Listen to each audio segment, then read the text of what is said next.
And welcome everyone to another exciting adventure on the energy that surrounds us. I'm your host, Michael, and tonight's guest is an amazing guest that I am so fortunate our paths crossed, and I am anxious and excited for her to be able to share her story.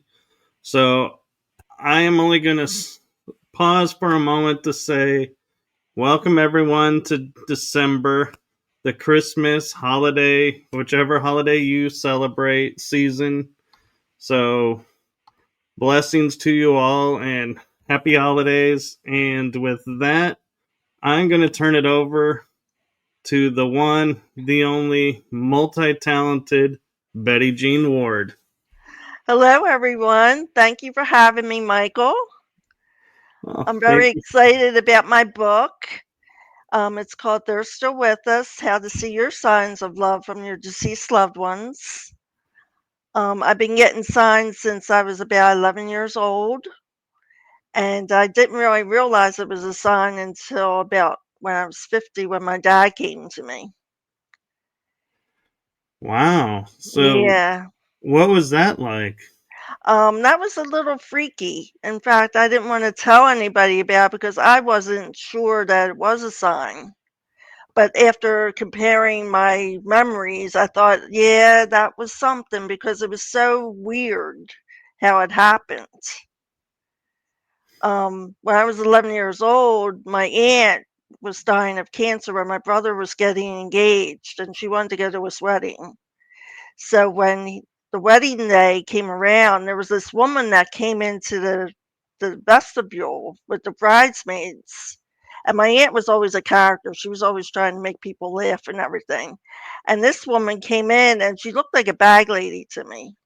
And she was telling jokes and all the bridesmaids are laughing and everything. And I kept looking at her thinking, I never seen that woman before because I went to school there and went to masses during the week. I'd never seen her. And I thought that was weird, but, I kind of chalked it up to, like, just something that happened. And then when I turned 50, my dad came to me as a schoolboy. He was always studying art books and piano books and everything. And he came to me as a student. And I was coming out of my apartment to go to work at 7 o'clock in the morning. And there was this kid walking up very slowly. And when I crossed the street to put my stuff in the car, he had stopped on the sidewalk and was staring at me. And so I turned around and looked at him. He goes, "Do you know what time it is?" I said, 7 o'clock. I said, 7. He went, "O'clock?" I went, "Yes." And he turned around and went back the way he came. And I'm thinking, where is he going? So the following week, he comes up again and he's walking a little closer this time. And I met him at the bottom of my steps. And he turns around and he goes, "Do you know what time it is?" I said, 7 o'clock. He went, "Oh, wow." And he turns around, gives me a little wave, and walks back. And I'm thinking, what is going on? 7 o'clock, what is going on? Well, here, me and my dad, when he was alive, we had hit the lottery on my birth time. And the lottery time was 7 o'clock. And it was Ah, 2 weeks before my birthday when this kid kept coming to me. And after those 2 weeks, I never seen him again. wow, that is an amazing sign. Yeah. Yeah, so he found a way to get to me in human form. That was a shock. I was just like, I can't believe he managed to do that. But that was him. He wouldn't like he used psychology on you sometimes. So he really made me think about that one. So your book about the sign, seeing the signs. What are some of the signs that you can share that maybe people are experiencing but are not aware of because they're not thinking of it that way? Right. Well, the animals have a way of communicating with you, and that's usually them trying to let you know. Like I had a squirrel was acting really funny around me. Um, Yeah, the squirrel was, like, sitting there eating a nut, and it was right after my brother died, and, I looked over and he was throwing his head back as he was trying to swallow the nut, and I'm thinking, "That's awful weird. What's he doing?" Well, here, that's the way I take my pills. I always throw my head back when I'm taking my pills, and I'm thinking, "Oh, that's my brother making fun of me how I take my pills." So if you see the animals acting a little strange around you, that's usually them trying to get through to you. Yeah, and then, there was the black crow one time. I was sitting out at break at my job, and he was, like, sitting on the trash can digging for trash, and, I didn't have anything to eat for him or anything, but he kept cackling at me, and then he began to jump around the table, and he was jumping on the seat next to me, and I wasn't really afraid of him. I was just looking at him like, "What's this crow doing?" And then he gets back up on the trash can, he yells some more at me, and then flies off. And I'm thinking, that's so strange. Well, that happened to be the day before my dad's birthday. So I was thinking, well, maybe that was him, trying to say hello or whatever.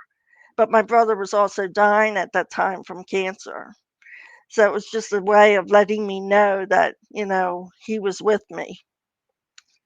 Um, That's amazing, and I don't yeah. know if you know, but in animal totem and in a lot of indigenous tribes, crows are considered messengers. Yes. Yes. In fact, I looked it up when I went back into the office and I said, "Oh God, what's happening?"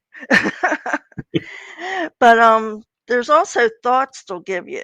Like if you think of somebody and then you're like, see something, that's usually them trying to get through to you. Like my brother will talk to me a lot of times through my thoughts. In fact, he told me when I was retiring. It was right before I retired, and I had made my creative room out of my sunroom. And I heard a thought in my mind saying, that's going to be your office. And I'm like, yeah, someday. He's like, no, it's going to be your office sooner than you think. And here I was laid off a month later. Well, at So least you had warning. yeah, yeah. So it's different things that can happen. You could hear a song on the radio that reminds you of them. You could see a bulletin board or something on TV that comes in, that reminds you of them. That's them usually talking.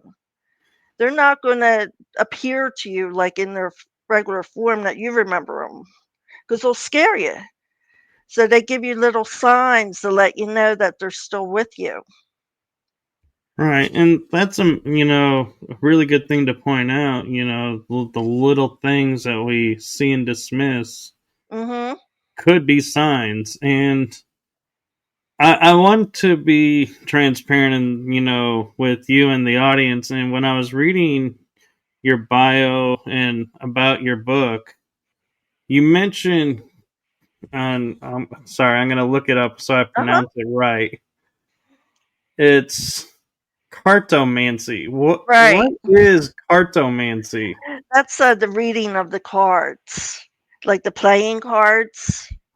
You, Okay. yeah. Sometimes you can do fortunes with them. In fact, I have a book called by Regina Russell, and she gives the explanation of each playing card, what it can mean. And if you do a layout, you can read the cards and what it's saying to you. Now I also do oracle cards, which that goes off of your vibration, your energy. And I can do them and get like pull a card one day and it might give me a message that that relates to something I'm going through that day. So I work with them too. So I get asked a lot, and I have my own theory, but I'm curious your theory. What is the difference, if any, between oracle cards and tarot cards? Tarot cards are more they give you pictures and the picture tells you what the message really is. But I don't like to play with them because I heard there's spirits attached to them. So I usually just let the psychics deal with them. So when I go to a psychic, they'll do a tarot reading for me. But the oracle cards I can do myself because I think it goes off our vibration. It's more or less telling us where we're at in our vibration. Like if we're upset about something, we might get a card that relates to that. So we can say, Okay. oh, yeah. So, and an interesting question I have for you, and I'm not sure if you've ever been asked this, is with writing your book, what was the moment that you were like sitting down and going, okay, now is the time to write this book. I need to write this now. Yeah. When I got so many signs, I thought there is just too many signs that I'm getting that I have to record these. Somebody needs to read these. And my purpose of writing the book was to help people who are grieving that get stuck and think they're never going to see or hear from their loved one. And I wanted to make sure I got my signs out that they could look for their own signs. So I wanted to help people who are grieving to get past that stage and know that you're not alone. They're with you all the time. Yeah. So, when was the first time you experienced a sign and was like, oh, I have this gift? It was at my 50th birthday when I realized that my father had come to me. And Okay. then my sister also came to me in human form. I used to say to her, aren't we having fun? When she'd get all stressed out and she went, no, I'm not having any fun. Well, after she passed, about, I guess it was 6 months, and my brother was dying of cancer at that time, and I was going into his house. I'd just gotten out of the car and I was ready to head into his house. And this car was sitting there. I don't know where it came from. I didn't hear it come up. It was like an old 50s Chevy. And in the front seat was this man. He had like blonde, yellow, stringy hair. And he leans across the seat and he goes, are you having fun? I went, yeah. And he went, oh, good. And then it pulled away. And I'm watching the car go up. And I'm like, what is going on? I said, why did he ask me that? And I never seen the car again. Never, like I live in a mobile home park. I never seen that car before, and I never seen it ever since. So yeah, they can come back in human form to you and let you know. And then she got through to me, my brother and my sister, my other sister. She gave me that sign with the car. My brother, he was on a feeding tube. So one day I walked into his bedroom and he goes, what's this doing here? And I'm looking and I'm like, what? And he goes, the silverware. What's it doing sitting here? And it was sitting at the edge of his bureau. And it was two knives crossed over a fork. And he goes, I wouldn't even use that silverware if I was using silverware. I went, I don't know. And I said, well, why don't we just leave it here in case it moves, Well, no. He goes, if it moves, I'm getting out of here. But I told him, I said, that looks like the Eucharistic symbol for the Catholics. I said, you know how Pat was with the religion. Yeah. And then that was his sign. And then my sister called me one day and she said her kids were asking what she was trying to text the night before. And I said, she goes, I wasn't texting. And she went to her phone and here the word God was on the phone. And I said, oh my gosh. I said, Peggy, that was her word. I said, I asked them what our words would be in case we went to a psychic and we would know if we were talking to them. I said, her word was God. I said, mine was diamond and Frank's was hoagie. I said, that was her word. I said, that there's your sign. So she got through to all three of us. That's incredible. And Yeah. I'm wondering, as you were growing up, was there any signs of, seeing things differently, or an awareness, kind of like a something that happened that made what happened to you at 50 seem calm and not so scary? Not so much as I was growing up. I guess maybe I was unaware at the time. I was busy doing other things. It just seemed at 50, I started to notice things starting to happen. They were trying to get through to me. And it happened a lot after my brother and sister both passed. It was almost like they're saying, stay over there. You've got work to do. Don't try to follow us. Because I developed breast cancer after my brother passed. And it was almost like they were giving me signs to say, no, no, don't come over here. You've got work to do over there. Stay over there. And they were letting me know they were still with me. Yeah. Well, I hope you're doing better. I'm doing good. I'm cured. Well, congratulations. Yeah, thank you. I've been 6 years clean. That's amazing. Yes. That's a celebration in itself. Yes. Yes. Yes. And my father, he came to me in spirit in my bedroom one night. And this is when my brother was, passing. I was going through this by myself basically because my sister was in Pennsylvania. I was down here in Florida dealing with it. And my father wanted to let me know that he was with me.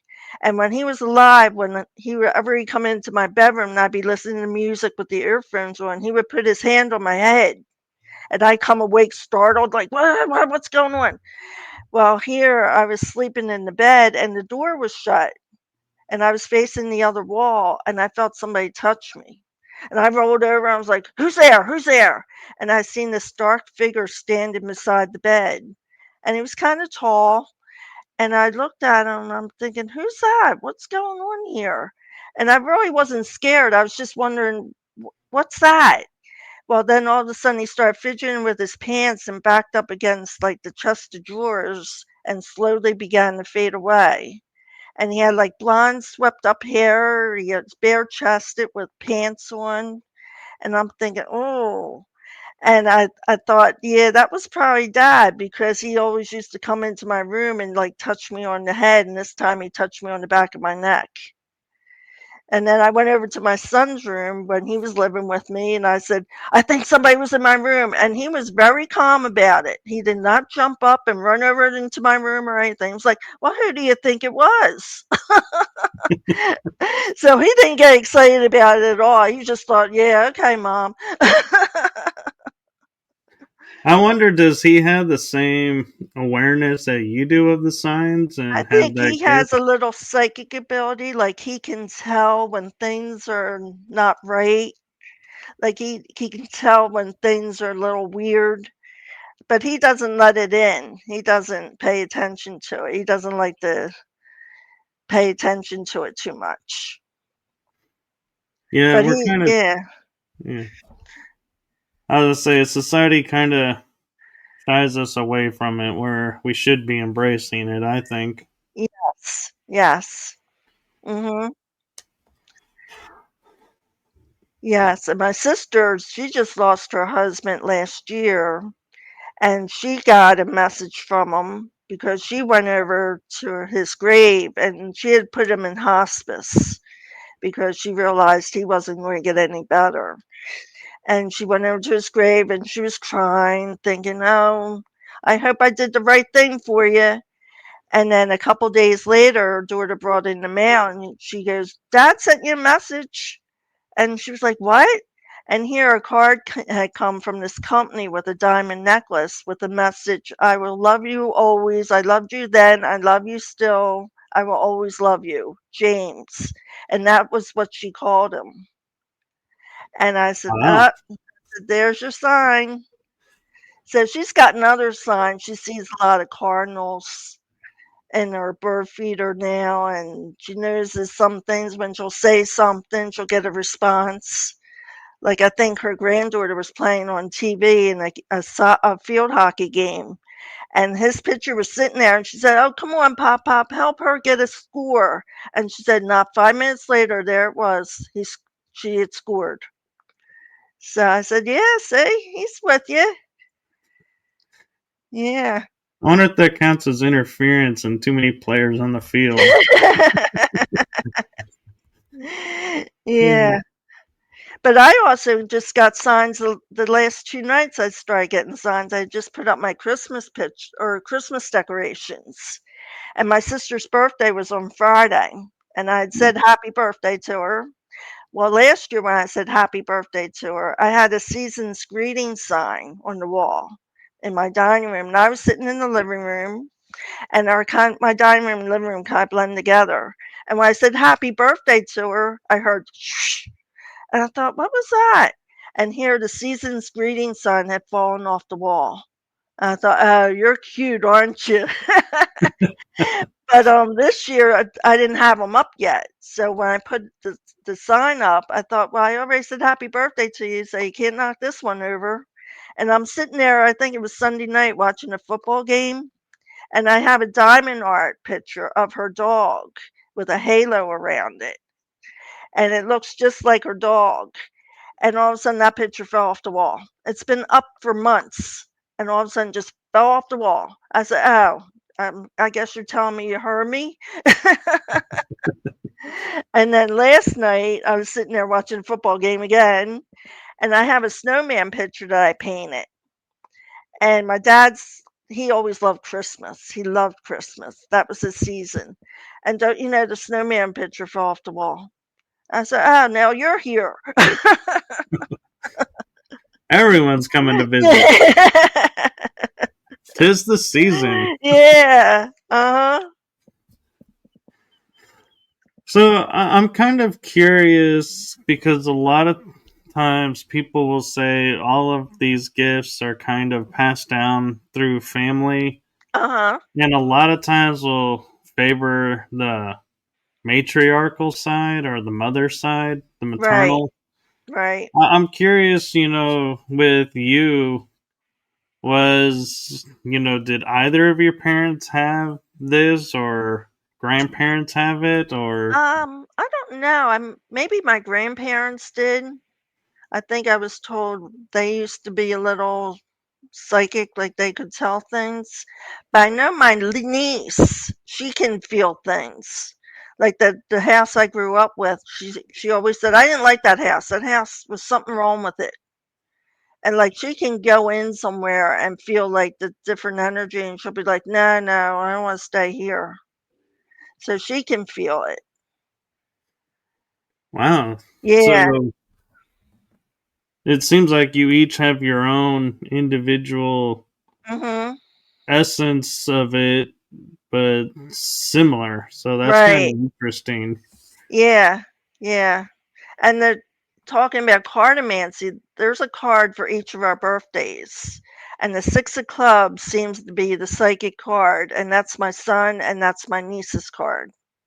So they each have that kind of psychic ability, even though they don't tune into it really well. And I'm kind of curious with I know the tarot and playing cards Mhm. have similar history because they both were originally designed as games, Right. and then people figured out what really was going on. Right.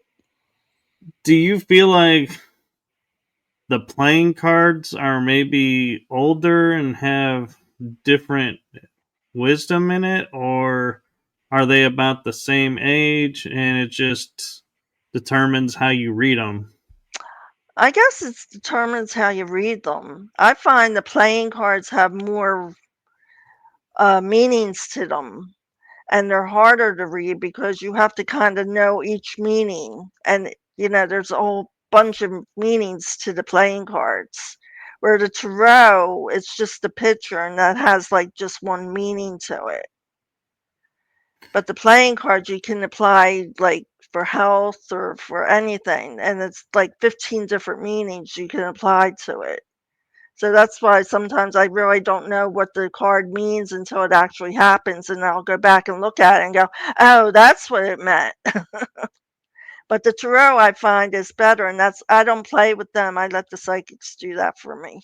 Right, and I can Yeah, respect that. And I'm curious because I know the king, queen, and the jack and the ace, if I'm not mistaken, are considered the major arcana of playing cards, right, right. and that has its own meaning. But is it the diamond or the club has particular meaning that sets the Yes, message to it, or how do you read a the playing diamonds card? are more money related. Like if you're a diamond card, you're more money related in your thinking. The spade are workaholics. I know some spade cards, and they're workaholic people. The clubs are more like the college kids. They want to learn everything. And the hearts are like the children of the deck. They're very sensitive. They're very emotional. You say stuff to them, they'll take it to heart. And like, if they really like you, though, you're part of their family. So I know a lot of heart people too that act that way. But I'm a diamond, so I can see my focus is a lot on money all the time.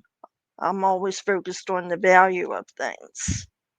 Right. And I'm a little curious because I know we were discussing like the tarot pictures have singular meanings, and I'm going to step aside from that for a moment. And I know if I it's been a while since I looked at a regular playing deck, but I believe there is the King of Hearts is the one that has the sword through the head that some call the Suicide King. Yeah, I don't know.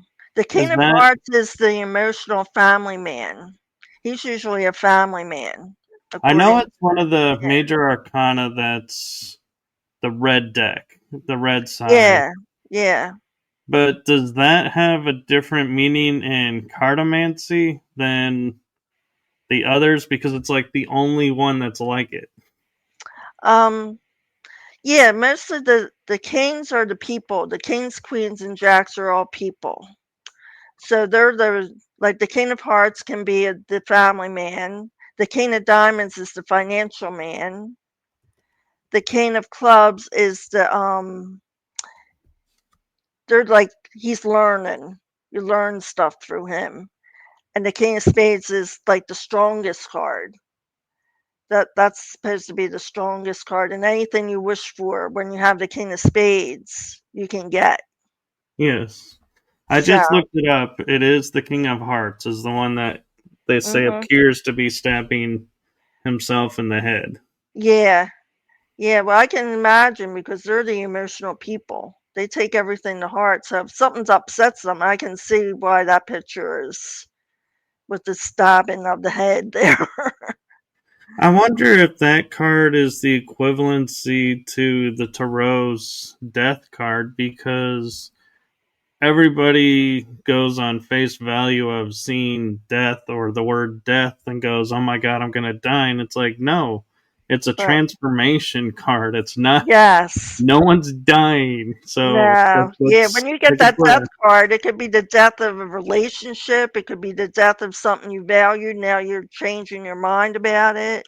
Right. Yeah, it doesn't So always mean physical death. Yeah. right. So I'm wondering if that could be what the King of Hearts is showing, like Mhm. with the emotions of the death of an old relationship pattern Yeah, or right. something. Yeah. Yeah, it could be. Because I wonder if if people even notice. It's like it took me a while looking at the playing deck until somebody mentioned it to even really notice that. Mhm. Yeah, that card is the only card in the deck. And when you're doing cartomancy, do you use the jokers or do the jokers No. take No, I out? don't use the jokers. No, I just use the regular deck itself. Okay. Yeah, and in that Regina Russell's book, she has layouts, and you can do a layout, and you can see the past, the present, what's coming up, what's holding you back from moving forward, and the future. So sometimes I was able to read it, and I'd see something, and then it would happen. I'd be like, "Oh, I did that right." But then there's other times where I'm like, "I don't know what's going on." So what was like kind of, I like to call them the aha moments where it's like an awareness awakening where you were looking at the playing cards and were like, there's something more to these cards, and decided I'm going to go into cartomancy and learn to read these cards. Yeah, I just kind of came into it. I didn't really want to learn how to read them. I had ordered this book, and I think it was by Robert Campbell. It's called Cards of Your Destiny. I had ordered that, and here he was showing you how to read your cards. And in that book, there's a card layout for every year of your life from 0 to 99. And it goes by the different planets, like 52 days of each month. Like when your birthday hits, you're in the Mercury planet. Then 52 later, you're in the Venus. And then 52 later, you go into Mars. And then 52 later, you're in Jupiter and Saturn and Uranus. So each period is a different section of your life that's happening. Now, the Jupiter is supposed to be a blessing. During that time, it's business and blessings. So I always like that section of, my life. But each planet covers a certain part of your life. So I feel like I gotta ask this because when cards were developed and all these decks were developed, we had a 9 planet system, Mhm. and Mhm. now they've made us an 8 planet system. So does that weigh into cartomancy with Pluto no longer being considered a major Um planet? no, I never knew that. I mean, Pluto in the reading of the cards is usually your challenge. That's your challenge for the year. It makes sense why science would Yeah. eliminate it then, because Yeah. they came out probably 5 to 10 years ago and said, "Oh, Pluto is no longer a major planet; it's a dwarf planet. We're Well, it's not affecting downgrading the it." cards because they still include that in the card reading. That's good. I like that Mhm. because I'm like I kind of took the offense to that and going, who are these scientists that dictate who is and who isn't a planet? Yeah. Mhm. Yeah. But I could tell when I was moving when I would get the 5 card. I understand the 5 card because that happens in Uranus or Uranus. I don't know how to say that. But I was moving. My apartment building was being sold, and I wasn't sure when it was going to be sold. But I seen the fives in the Uranus period, and that's exactly when it got sold. So I was glad I found that out. It's like, oh, that's when it's gonna be sold. So yeah. Yeah, that would have been helpful probably to a lot of people. Mhm. Mhm. And then when my brother was dying, he was saying, "Well, what's my card saying? What's my card saying?" I said, "You have a lot of fives, and that means you're changing real estate or something." And I said, "I wonder where we're going because we live in the same mobile home park." He goes, I'm going up. That's where I'm going." And I was just laughed, but I'm thinking, oh God, he could be right. And sure enough, he died that year with all those fives in his layout. And I was like, oh, I was hoping I was going to be wrong. So I, I just had a curious thought because there's all these people who talk about like angel numbers where they Mhm. see like 555 Oh or yeah. 333, Mhm. 1111. Yes. And I wonder, because they're seeing like 555, is that a sign that they need to go look at what card 5 is for them? Yeah, I've been seeing that a lot. I've been getting a lot of those double digit numbers. I get 555 a lot, and I'll look it up, and it says transformation, something's changing. Or 1111 I get a lot, and that usually means an angel is there. Like, that's your angels talking to you. They're just letting you know that, hey, we're here. But all the different digits mean something. And most of the time when I look them up, it just means something's going to be changing. So I was like, well, yeah, my life is changing. But I've been Right. seeing a lot of stuff on the clocks. 7-Eleven, my birth date, 6-8, and it's just basically changes are happening. So that's the way they communicate sometimes, to let you know that they're trying to get through to you. So they'll show you the same number over and over again. Right. And, it's interesting that there's 13 cards to a suit if Mhm. you go ace to king. And I was thinking, if you're interpreting the sign and you see 1111, would you be saying, okay, I need to go check out the jack? Or would it be the one? Because the jack is 11, Mhm. but a one is the ace. So which card really would the message Yeah. be a sign of? Because there's four ones, but there's also two 11s. I never thought of it that way.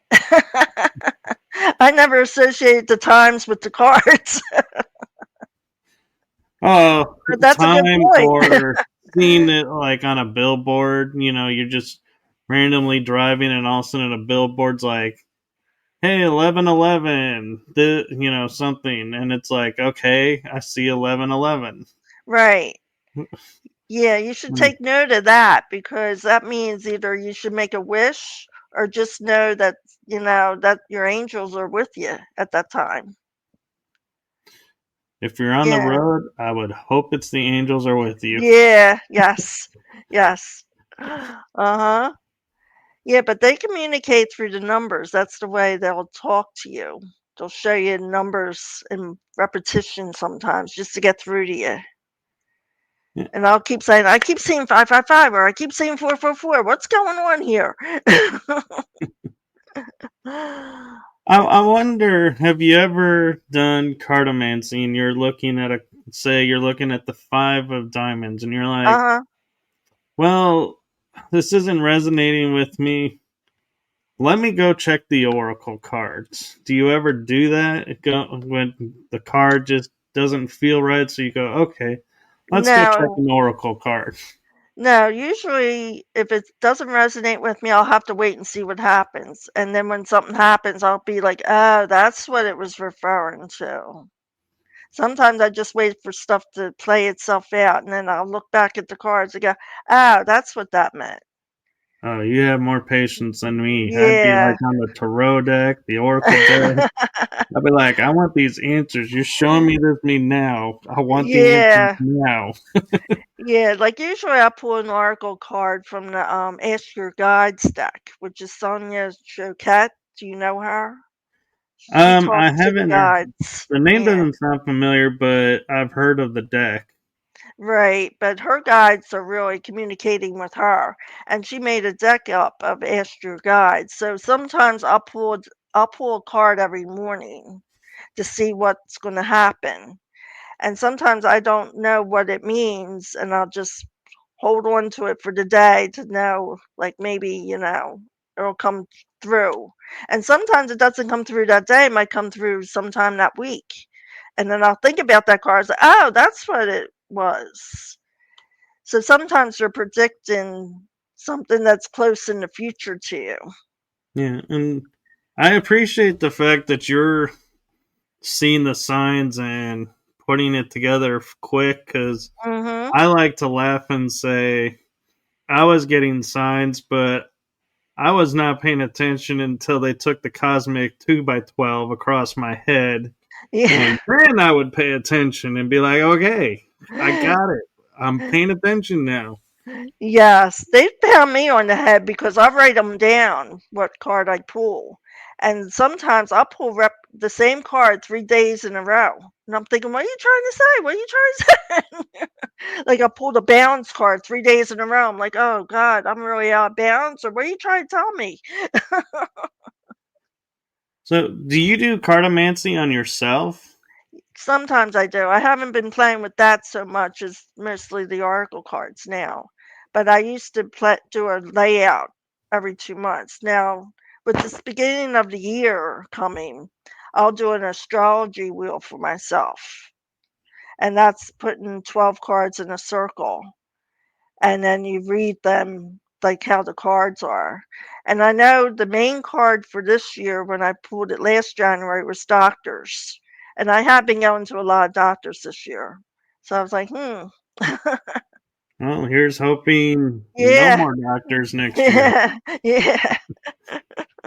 But I'm kind of curious if you've ever been in a situation when you were reading for yourself, if like you saw the three cards and you're like, nope, I don't want to look at this, Uh-huh. and you Uh-huh. shuffle in the same do the and you draw again, and you're like, okay, I got the Yeah. same three cards, I have to look at this now, or what do you do when the cards change? Do you go like, okay, so they're gonna let me skate on that one? Now let's Well, look at this one. sometimes they don't like you to keep asking the same question. You're not trusting the card. So I'll leave those 3 cards and maybe rephrase the question and pull another card, and then I'll get, like, a weird answer, and I'm thinking, "That doesn't help me," so I just have to meditate on it, that maybe it'll come to me, what they're trying to tell me. But if you keep, like, trying to ignore the cards, they're not gonna talk to you. They get, like, "You're not paying attention here." So, they say, "Don't question the cards. When you pull something, just accept it and know that it'll come to you eventually." Yeah. So I have an interesting question because you had mentioned in the beginning that you wrote this book about the signs and everything and your story. Mhm. When you were writing it and getting ready to publish it, what was your like motivation and goal that you set for this book? Well, it was really to help people. I knew that people were stuck in grief because I could read, like, the Facebook boards. Everybody's like, "Oh, I miss my husband, or I miss my son, I miss," and they can't move on. And I've seen it with people. They just stop when this person dies. They think they can't live any longer. And I wanted to let people know, like, no, they're giving you signs. They're still with you. That was the purpose of why I wrote the book. And when I asked the psychic about it, because I like to go to psychics, and I was saying my book, and she goes, "That's what spirit led.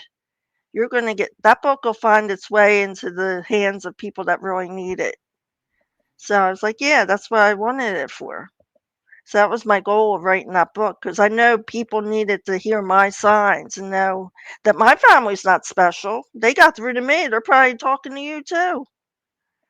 Right, and I love when guests answer questions and their answer like totally answers my next question without me getting a chance to ask it. 'Cause I was gonna ask, what is your hope with this book? But I was like, you just pretty much laid it out. Yeah. So Yeah. I'm like, that was cool. Mhm. So maybe you do have a little psychic in you. Hey, never know. I think we're all psychic to a certain point. We all have it. That's what the psychics always say. It's like, you don't need me. You just need to tune in. We Yeah. all have the psychic ability. And I wonder, as you're talking about signs and everything, have you ever been like somewhere and you take a photo and then you go back and look at it and go, wait, what is this? And have like something that you don't remember being there in the Well, photo? the cover of my book. If you notice the cover of my book, there's a spirit with that dog. And that's the second picture of that spirit with that dog. I was looking for another picture that I had. She was sitting in front of the coffee table, and she was actually looking up at the spirit, and it looked like a kid with a big head reaching out to her. And she was looking at it. And I was trying to find that picture for the cover of the book. And I said to my son, look for that picture again. Well, he found the picture that's actually on the cover of the book. And I was like, that's the second picture. I said, that's not the same picture. So yeah, we have pictures of a ghost in our family album. And that's the picture I put on the book. Because that That's looks like really a cool. spirit. It's a spirit of a kid or something. But it's connected to that dog because we had other pictures with dogs and we've never seen that spirit with it. So I don't know if she brought that spirit with her when she came to live with us, or it was already in the house and just connected with that dog. That raises a good question because people rescue dogs or cats, Mhm. and I don't think anybody ever thinks about what is attached to this dog or cat that I'm bringing Mhm. into the house. We just view it as, oh, we're helping this poor little Right. Right. feline or critter. And it's like, yeah, so that's a really good perspective to think about is, when activity starts picking up, going, Yeah. it's not what I brought in, it's what the four legged brought in or Right. what the Yeah. pet brought in. Yeah, and when we took that picture, it was back in the 70s or the 80s, and you had to go and get your film developed. So we didn't know at the time till we got the film back, and then we were like, "What is this?" And we thought maybe it was smoke or something, but then as we looked at it, we said, "No, this looks like a ghost."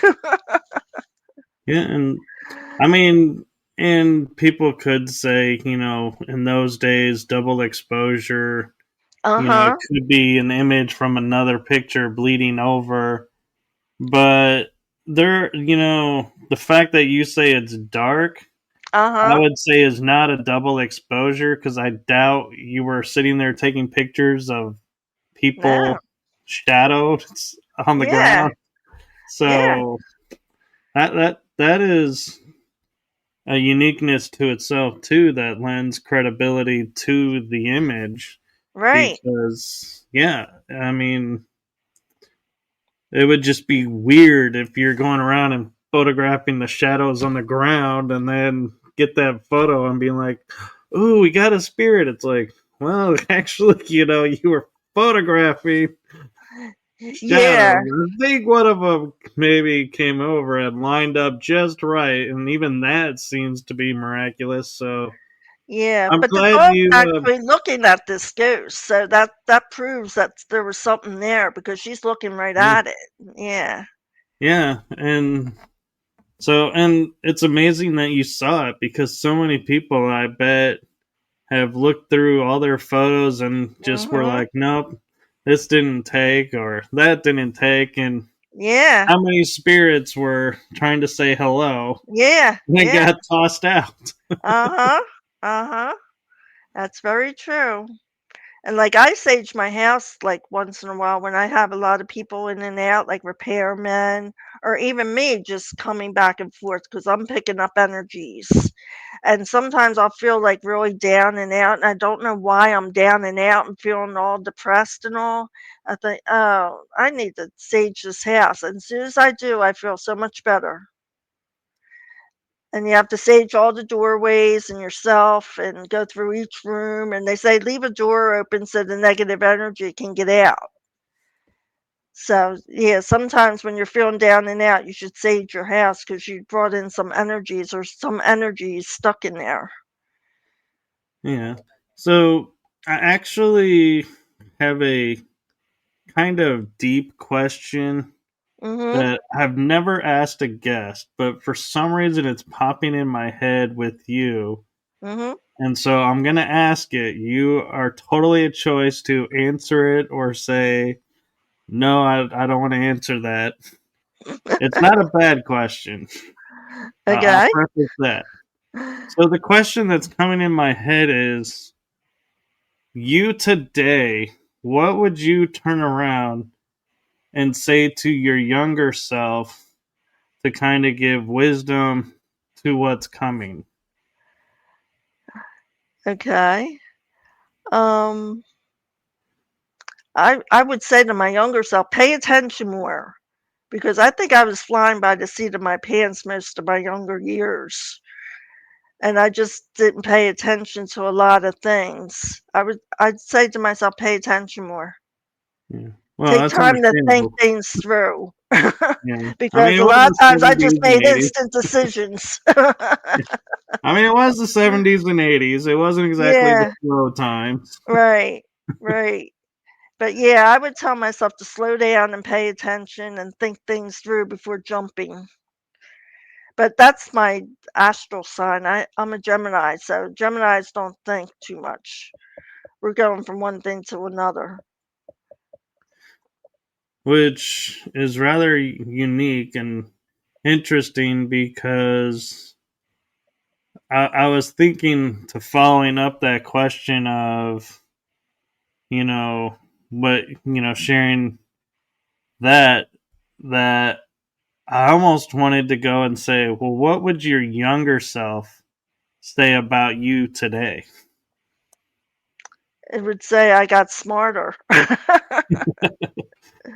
Thank God you got smarter and start making stronger decisions. Well, and I kind of wonder from, hearing both sides of it, if your younger self would say, thank you for paying attention now. Uh-huh. Yes. Yes. Because in the beginning, when I was younger, I was making some bad decisions. I was like, "What am I doing?" So I'm glad I think things through more now. And an interesting question that a lot of people ask, and this, I'm not prefacing this with age or ageism or anything, but if you could go back in time, would you go back in time and change anything, or would you leave the course of history as is? Hmm. Yeah, I thought about that sometimes because, like, I think I shouldn't have gotten married to the man I did. But then I think again, I wouldn't have the son I have. But I often talk to him about this. He goes, "Well, maybe I'd be in a different body. You would still have me sometime, but I'd just be in a different body." And I thought, yeah. But I think I learned a lot through marrying the man I did because it taught me a lot about relationships and addiction. And so, yeah, I learned a lot through it. So maybe I wouldn't change anything because I wouldn't be the strong woman I am today if I hadn't gone through those experiences. See, I love how you said that because I think so many people jump at the opportunity to go, yeah, I'd correct this mistake, I'd correct this mistake, and my Right, life would be so much better. But when we think about it, it's like, would it be though? Or could it right. be even worse? Mhm. because what you went through forged you. So Right. if you remove that, you change who you are now. And Right. so I like how you put that. It, forged you, as you said. Mhm. And so I Mhm. appreciate that because I don't Yes. think a lot of people think about that. Right. Yeah, they say you can put all your mistakes in a pile and you can pick out whatever you want and you'd still take back your same problems. Yeah. So, do you have any plans on writing any other books Well, I or? am working on a short story book with the afterlife. It's the fiction. There's a lot of fiction stories. I'm working on that, trying to see if I can get that together. I don't know if an agent will pick that up, or I might have to self-publish that one too. But I like the afterlife stories, and I always have a lot of fiction stories for the afterlife. So I'm thinking of I'm working on a couple of stories for the afterlife. Yeah, I would recommend self publishing first and getting your material out, and then Right. Well, I'm secondary hoping this stuff. book will lead the way, and Yeah, then maybe a publisher can help me publish the next one. yeah, because I think it's important to get your word and your story and your verbiage out before handing it to somebody. And that Mhm. was my worries when I published my books was if I give it to a company and they're going to be like, we don't want this, we don't want Right. this won't sell, and I'm like, you have now shredded my story, Right. Right. and this is not me. It's no longer me. So Right. Right. Yeah, you run the risk of doing that. And that's when I wrote this story. I knew that I was going to have to self-publish it, and I wanted it to get out there. And I said, I can't wait around for an agent to pick this up. I'm going to have to do it. So I did. yeah, well, Yeah. congratulations on your book, Thank you. Yes, I'm glad I finally got it out there because I know it needed to get out there and help people. and you got it out in time for Thanksgiving Mhm. and Christmas. Yeah, it came out around Easter. In fact, the person I was dealing with, my writing coach, she was like, "Well, this is sort of about resurrection. They're coming back." So I put it out around April 18th. That was smart. Yeah, yeah. So now it's around the holidays. I'm thinking of doing a YouTube video to let people know that this book is out there for them. So, one question I think I have for you dealing with afterlife, since you brought it up, Mhm. is do you think reading the cards and seeing these signs, 50 on, you have a different view of the afterlife than you did growing up? Or Yeah. did it kind of just sharpen it and you're like, nope, I've always known, and this just validated everything I thought? No, I've changed my views of the afterlife since I've gotten my signs. I know now not to be afraid of death, that I'm just going to transform. Energy doesn't die. So I'll leave this body and I'll be in energy, and maybe I'll come back in another body, but energy doesn't die, and we're all energy. So we're not going to die. It's just the body dies, not us, not Right. our consciousness.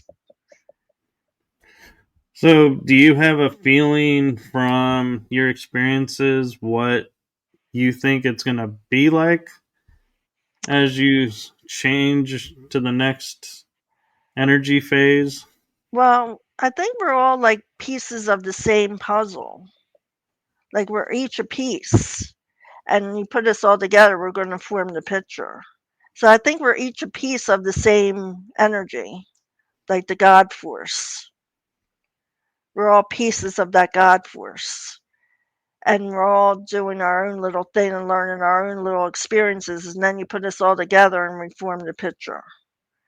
So that's the way I feel like we are. We're pieces of a puzzle. That's a We're all beautiful way coming to look from at it. Yeah, we're all coming from the same source. Yeah, so you don't. Well, I'm not even gonna ask beyond that because you said it so well. I'm like anything I ask is just gonna repeat the same answer. So I'm not even gonna try. Mhm. But I do have an interesting question for you that if you need time to think about, you can. Mhm. And that is, what advice do you have for people in seeing the signs, interpreting them, and dealing with them? Well, they're each going to be personal. And I'd say don't really tell people about your sign until you're sure that you can, accept it for what it is because they'll talk you right out of it. They'll tell you you're crazy, it's your imagination, and you'll start to miss your sign because you'll believe them. But when you know it's resonating with you, nobody's going to be able to talk you out of it. So make sure you get a hold of it before you go sharing it with anybody. That's really cool. And I have to admit, there's been a couple of times that I look like I might have been chuckling on the show as you were talking because Hmm. you kept saying the phrase, "Here's your sign," and I kept thinking of the Blue Comedy Tour Yeah, comedian that uses Angle. that. And I'm like, I wonder if he's been, kind of dropping some insights to people, trying to wake them up to sign. Right, right. But yeah, I find the signs resonate with you, and you're the only one that can believe it. And you try to tell people, and they're like, nah, that wasn't that. But it really meant something. So don't believe people sometimes because they'll talk you right out of your sign. And then you're like, oh, I ain't getting no signs. And you did. Yeah. So we're actually at the hour mark. Do Uh huh. you have time to go a little bit more, or do you need Sure. to go? No, I'm good. Okay. So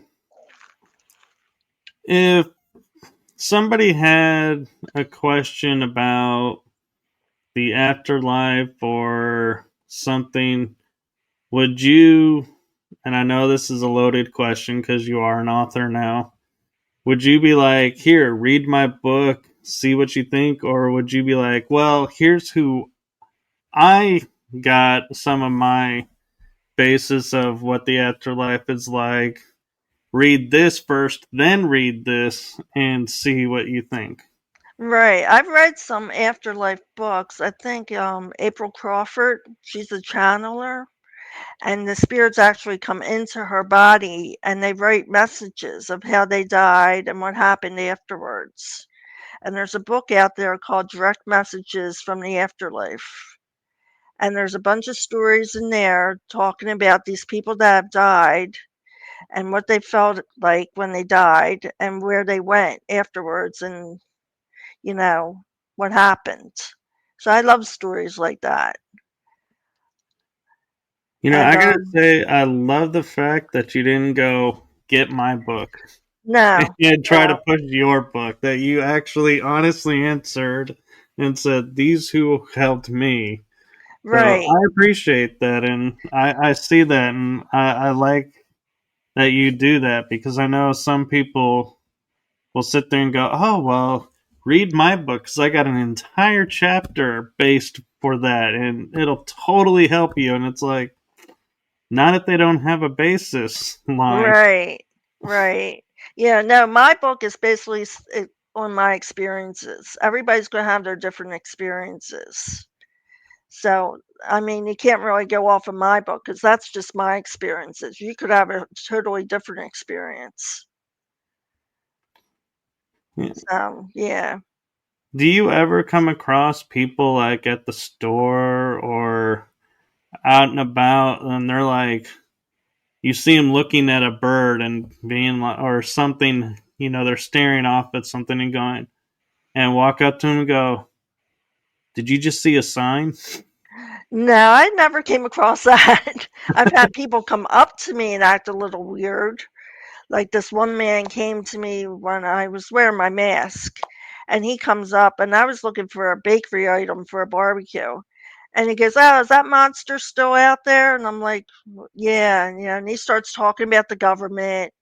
And then he starts referring me to the Jesuits. You go home and look up the Jesuits. They'll tell you they're based on like law of attraction and making things happen for yourself. But when he was talking to me and kind of directed me to the Jesuits, he kind of commanded me, "You go home and look at the Jesuits." And then when he walked away, I thought, God, he has some nerve. But then I realized that was somebody trying to tell me something. So that's I the, don't know. yeah, that was really weird the way that happened, because I, like, again, I never seen that man again. Yeah. You see, this is why I love talking with guests because I totally would have, in that experience, my go to method is you totally just like were, I would view it as being rude talking to me like that. And Mhm. so everything you just said just went in one ear, out the other. Right, right. And I'm giving no credence or time to you whatsoever. Yeah, but then again, like I said, it could have been somebody trying to tell me something. Yeah.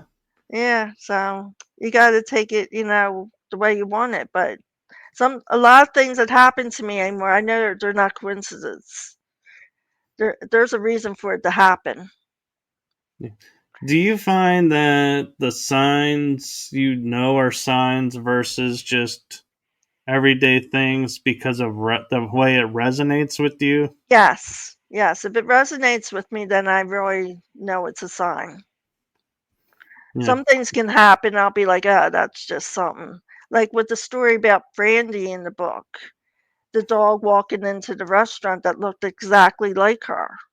I definitely knew that was her telling me I made it through. Now, I could see a Papillon out in the street and wouldn't have thought twice about it. I was, "Oh, there's another Papillon."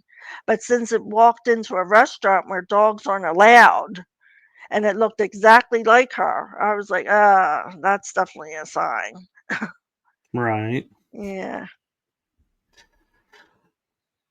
Wow. And so, do you? I almost what it's going to say. Do you have any events coming up or anything? But I would think it's too soon, really, Yeah. to be on that circuit. Yeah, I mean, the psychics are telling me I'm gonna be traveling around, and they're saying you're going to different cultures and stuff, and I'm like, "Really?" And I asked the one psychic, she goes, "I think you're going with a bunch of other speakers about this stuff." I said, "Oh." So, I don't know if that's true or not, but sometimes they tell me the truth and stuff happens. Like the one psychic I went to, she told me I was gonna retire sooner than I thought, and I did. So it'll be interesting to see if what this one psychic tell me I'm gonna be traveling to different cultures is gonna happen.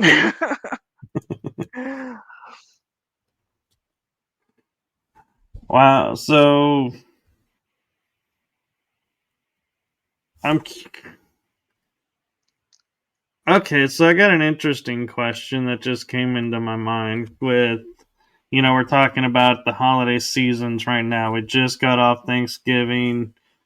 For those who celebrate it, everybody celebrates either Christmas, Kwanzaa, Hanukkah, something in December. Mhm. So, do you think because of like certain holidays bring more signs than other times? Yes. Yeah. I think that the people are suffering more and calling on the loved ones, and they want to help them, so they will try to get through to them. Because like I said, they're with us all the time. They don't want to see you suffering. So I think they will try to get through to you. Like mine are knocking over pictures in my house. I'm like, all right, I know you're here. At least they're not breaking anything. Yeah, that's why I say, all right, don't knock any more pictures down. You're gonna break something.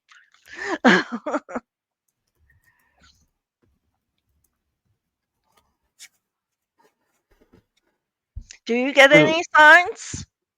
you know, I don't know. I don't know that I would classify them as signs, but there are times where, like, somebody was asking me about going and traveling somewhere coming up, and I was like, and I took some time, and then I was like, no, I just feel like I need to be home at that time for that time frame, and maybe later, and that I guess could be a sign, that or yeah, so that's the way my because I grew up metaphysical. I always step back when things come, look at it, going, what's the benefit? Am I Mhm, giving up to do this? Am I not giving something up? So, what's the benefit of going to this? What's the benefit of going here or there? And so that's where it drives my appearances. And mhm. so I don't know if it's the way I'm doing it is I'm reading signs and going along with them, or if my mind doesn't see it as a sign, and so therefore it's like I wouldn't recognize a sign if it was like they say the snake right in front of me. Right. No, your intuition is a sign. When you get a feeling about something, that's your guides trying to help you. Like all of a Okay. sudden you remember something that you had to do and you're thinking, all of a sudden you'll be like, oh yeah, I have to do that. Well, that's them trying to remind you. I mean, it doesn't have to be major, profound or anything. It could be very subtle. They're helping you with something. It could Yeah. be something simple, finding your keys. I mean, I'm always calling on St. Anthony to help me find stuff. Yeah. What was interesting is I don't know if this is a sign or was just a coincidence, but I had at one point, I think it was a couple years ago, my original Facebook profile went down and I had shows to do. Well, I had no way of reaching the guests, and all of a suddenly, it's like I would get flashes and be like, okay, let's look up their email address. Let's look up, are they in my phone? Do I happen to have their number? And everyone that I reached out to were like, oh, I thought we were done and you canceled because you disappeared. And I was like, nope, nope, we're still on. And so they were like, okay. And then I was Mhm. back on Facebook and rebuilt the list and everything. But certain guests that I was like, was struggling to connect with, I was all of a suddenly connecting with. And my dad had recently passed around the same time. And so I was like looking up and going, thank you, Dad, because he said he was going to help me. There you go. And now that I look at it, I'm like, that could be a sign that, they Yes. are there helping. Is I was able to keep everything going and it was like nothing happened. Yes. See? That's sign. That's they're always with us. In fact, if you listen to Abraham Hicks, Esther Hicks, did you ever hear of her? I have. And she does seminars and she goes, we're all outnumbering you. She goes, you're all surrounded. She goes, we're outnumbering you. You're never alone. So yeah, you got your spirit guides, you got your angels, you got all these guides around you that are just waiting for you to ask for help. They can't interfere in your free will. So they always say, when I do my oracle cards, I'll say, ask for help. We can't interfere. Yeah. And I always do, ask for help. In fact, I asked for help before I did this podcast. I said, please give me the right words. Oh, So you're yeah, doing just fine. thank you.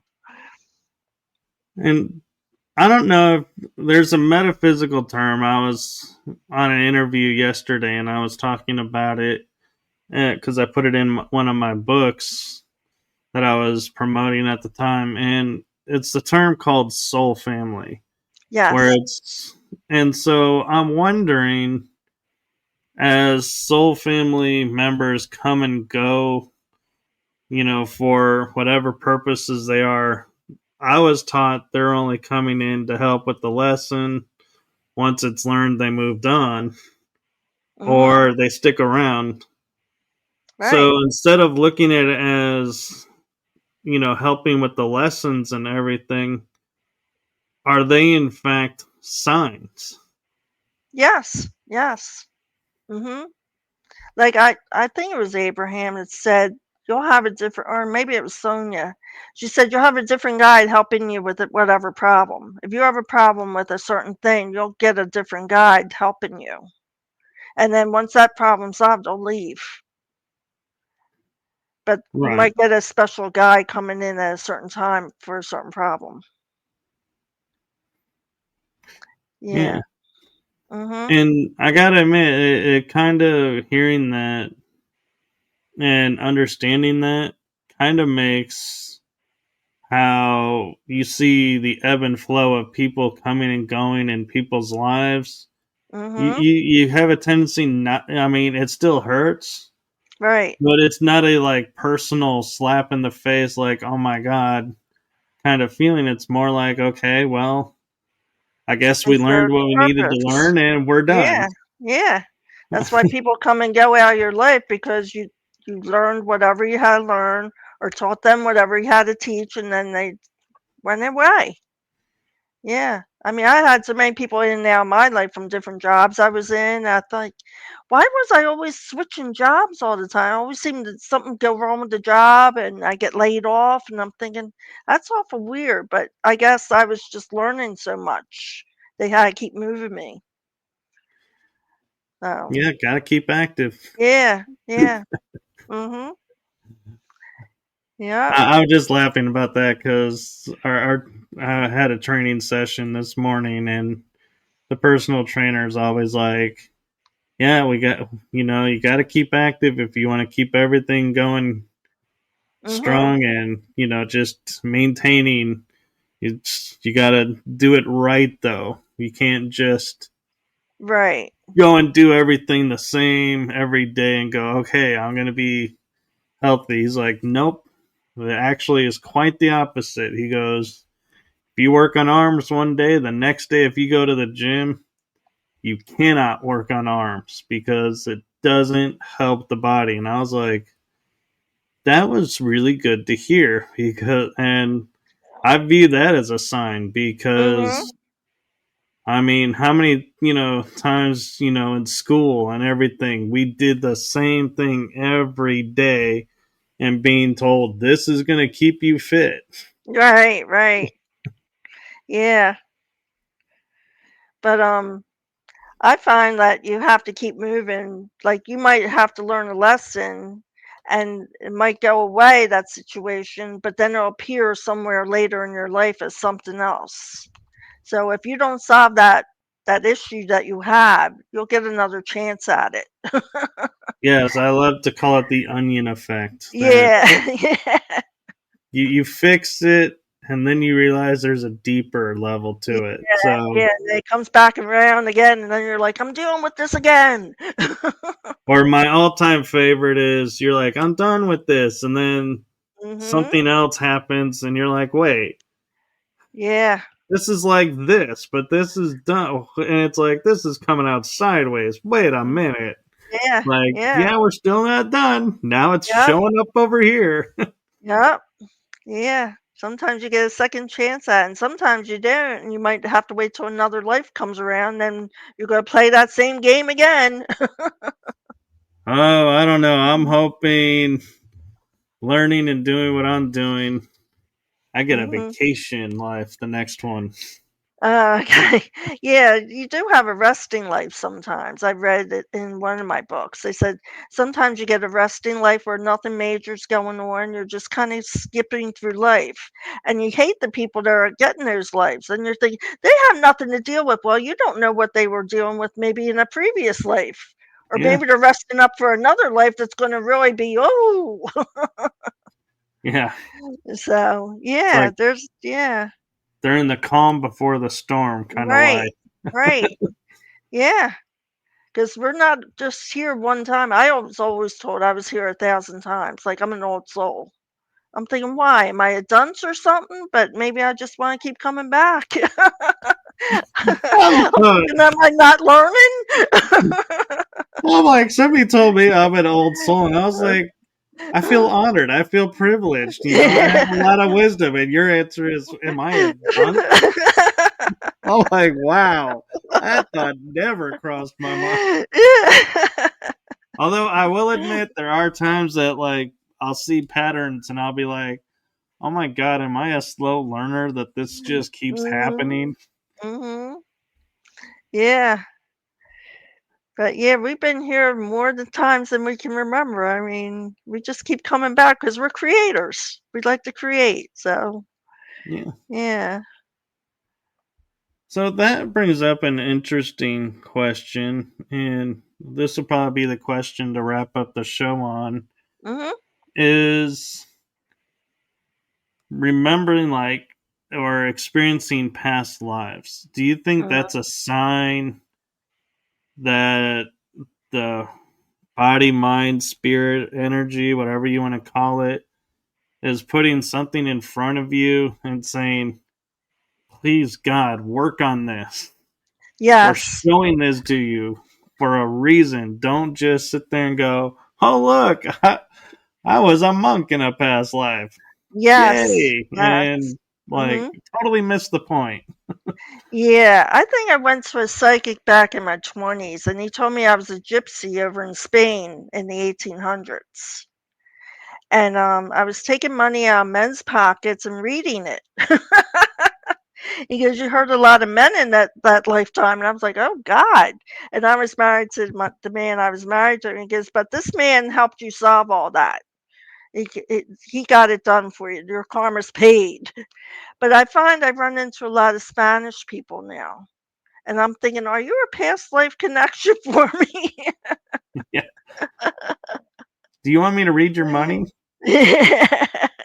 But I do, I run into a lot of Spanish people. I'm thinking, why am I running into this Spanish people? So, yeah. Yeah. Mhm, No, but thank you. And thank you for sharing your story and your mhm. book and everything. And I will say thank you for trusting me to come on to my show. And I do believe, if I remember even correctly, the chain of events was you actually approached me about Yes. coming on. And so thank you for trusting in me and my shows to come on. Oh, thank you. I've seen Dana Nochin on there because I had a podcast with her, and I seen her interviewing with her. I said, "He's dealing with the same stuff this book is about. I better tell him I can be on his show." So, yeah. Yeah. Yeah. So Dana really kinda when I went to look and I'd seen her on your show, she kinda made me contact you. Well, Yeah. that's nice. I'll let Yeah. her know that because Yeah. I was on her show last night, Oh, okay. and I'll be back on December 22nd. Oh, wow. Okay. Right So, before Christmas. right. Yeah. Uh-huh. And I don't know when it'll go live, but so the difference is the Dana Nojigan, she likes to record hers and then put them out. Yes. So Mhm. mine are, when I say we're doing it, it's live, it's out, it's done. Yes. Mhm. And so don't go looking for my interview with her Right. Yeah, I last know. night because it's not out yet. So I Right. will let you all know when it's out. It'll be posted on my page. And Okay. Great. so thank you. And I'm sure she will appreciate hearing that you came on my show because of Mhm. her. And so Mhm. that'll make her day. Yes. Yes. Yeah, me and Dana when I first recorded with her, it didn't take, so we had to do another interview. Oh, I've had those. Yeah. Yeah. I had several years of those where Uh-huh. I would go and talk to somebody and leave with a cassette, and they're like, "Here's your recording," and then it'd be completely blank, and you're Uh, like, "What happened?" I go, and I was like, I felt like this was the pop out of the year kind of response that I got to it mhm. was, "Well, when you're ready, they'll come and you'll be able to hear them." And I Right. was like, so I waited like probably 15, 20 years, and I'm like, they're still not playable. So I was like, you know what? Whatever was on there, I probably already dealt with anyway. So I don't need these anymore. Let them Right. go. You're right. Yeah. Well, I want to thank you for having me. I appreciate that, and I hope we get through to a lot of people. Yes. And Yeah. maybe perhaps when your next book comes out, we can have you back on and talk about it. Yes. Yes. Yes. Because I am working on the chapters, and I'm hoping by next year because I retired late in the year, and I'm kind of just getting my schedule together. Yeah, that's the Now by tricky part. next year, I'll divide. I'll start focusing more. Yep. And so I'm curious, since you have this one done and you're working on the next one, hmm are you then going to take a break, or are you going to keep writing and keep putting out more I'm books? hoping to keep writing, but this TV has gotten me hooked now since I can watch TV all day. And I You keep got to telling be myself, "You careful got a about television. break." I will say there is something funny about television, and Uh-huh. I never thought about this, and someone pointed out when you break it down, it's television. So Yes, it's yes, programming you, and they literally call the shows now programs. So yes, yes, do be advised. If you're watching a lot of TV, you are getting mind control programmed. programming. And I keep telling myself, I'm watching other people's creativity. I'm like, you can create something better than what you're watching. Yeah, it's like your story is way more Yeah. entertaining than this soap opera I'm watching. Yes. Uh-huh. Uh, All right, well, I hope you have a wonderful holiday season, yes, and you too. we will look forward to reconnecting in Yes. 2026. Yes. And thank you so much for having me on your show. Yes, it was my privilege, and to anyone out there, if you're on LinkedIn or Facebook and you want to be a guest, be like Betty Jean, Mhm. message me and we'll see what happens. And Yes. Yes. so thank you. And thank you to everyone in the chat room and to everyone watching. Have a wonderful December. And if you're going to be traveling throughout the rest of the year, have a wonderful new year and holiday season. And Mhm. so, with that, I'm going to say goodnight, everyone. Good night. Merry Christmas. Happy New Year. Yes, Merry Christmas and Happy New Year, everyone. Okay.